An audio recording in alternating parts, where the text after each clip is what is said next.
Imagine hijacking a plane and getting away with it. No mask, no gloves, no trace. Just a black suit, a briefcase, and $200,000 in cash. This is not a movie. This actually happened, and nobody ever found the man responsible. Welcome to Black Syndicate. Subscribe, because what you're about to hear will make you question every unsolved case you thought you knew. November 24th, 1971. It's Thanksgiving Eve. A man in his mid-40s, dressed sharply in a black suit, white shirt, and thin black tie, walks into Portland International Airport. He calls himself Dan Cooper. He buys a one-way ticket to Seattle, cash only. Seat 18C on Northwest Orient Airlines Flight 305, a Boeing 727. Once on board, Cooper is calm. He orders a bourbon and soda, lights a cigarette, and quietly watches the clouds outside. Nothing unusual until the moment he hands a note to a flight attendant. At first, she doesn't even read it. She thinks he's flirting. But then he leans closer and whispers, "Miss, you'd better look at that note. I have a bomb." Inside his briefcase, red sticks, wires, and a battery. Whether real or fake, she believes every bit of it. Cooper's demands are simple: $200,000 in cash, 4 parachutes, and a fuel truck waiting in Seattle to refuel the plane for another flight. The pilot contacts the authorities. The FBI mobilizes instantly, but they agreed to meet his demands. No one wants a plane full of hostages to go up in flames. For nearly 2 hours, the Boeing circles the Puget Sound area while the ransom is gathered. Passengers remain calm, unaware of the real situation. To them, it's just a routine delay. But for the crew, it's pure tension. Cooper's calm demeanor makes it even chilling. He's polite, even courteous, but completely in control. When the plane lands in Seattle, the money and parachutes are delivered. Cooper releases 36 passengers, unharmed. Only the flight crew remains.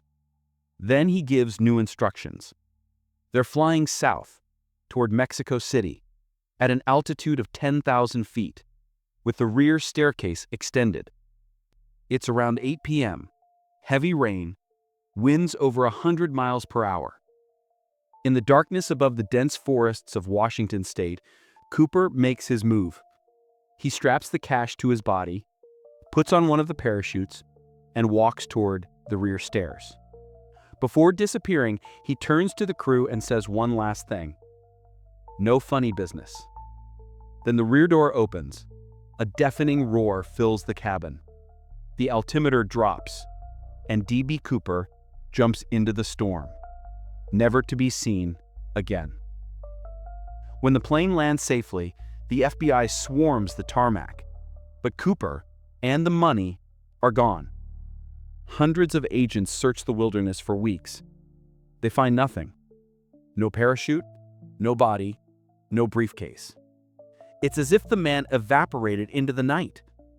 The only clue comes years later, in 1980, when an 8-year-old boy camping near the Columbia River discovers $5,800 in decayed $20 bills, still wrapped in the original rubber bands. Serial numbers match the D.B. Cooper ransom. But where's the rest? And the man who took it? Over the decades, theories exploded. Some believe Cooper didn't survive the jump, that he died in the freezing rain, swallowed by the forest. Others think he lived and quietly disappeared into another life. One suspect, Richard McCoy, hijacked a plane just months later using a similar method, but he was caught and killed in a shootout. The FBI thought McCoy might be Cooper, but the evidence never fit perfectly. Another theory points to Dwayne Weber, a man who allegedly confessed on his deathbed. "I'm Dan Cooper." His wife later found clues: airline tickets, hidden cash, and a memory of a knee injury consistent with a parachute landing. But none of it was enough. In 2016, after 45 years, the FBI officially closed the case. They never identified D.B. Cooper. So who was he? A desperate man? A criminal mastermind?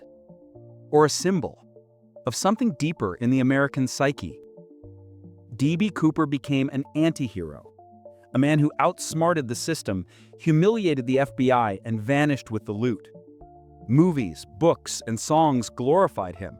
He became folklore, part James Bond, part ghost. But maybe the truth is simpler. Maybe Cooper wasn't trying to get rich. Maybe he was running from something, or someone. His calmness, precision, and aviation knowledge suggest military experience, perhaps even intelligence training. If that's true, Cooper's jump wasn't suicide. It was an extraction. To this day, no one knows what happened that night. But one thing is certain: D.B. Cooper changed aviation forever. Because of him, security procedures, sky marshals, and metal detectors became standard.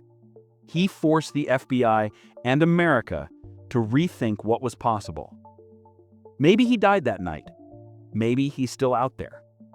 But every time you hear thunder on a dark November evening, you might wonder, is that the storm that swallowed D.B. Cooper? Or is he still watching from somewhere above?